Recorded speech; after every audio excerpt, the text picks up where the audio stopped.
Guys রাতের সময় আমি আমার ঘরে একদম একা ছিলাম, তাই আমার ঘরে একদমই ভালো লাগছিল না, তাই আমি একটু বাইরে চলে গেলাম ঘোরার জন্য।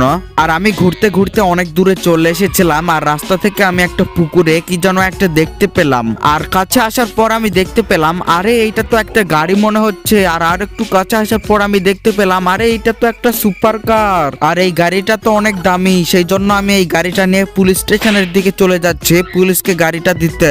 কোনো চোরে হয়তো এই গাড়িটা চুরি করে নিয়ে এসে এই পুকুরে রেখে দিয়েছিল।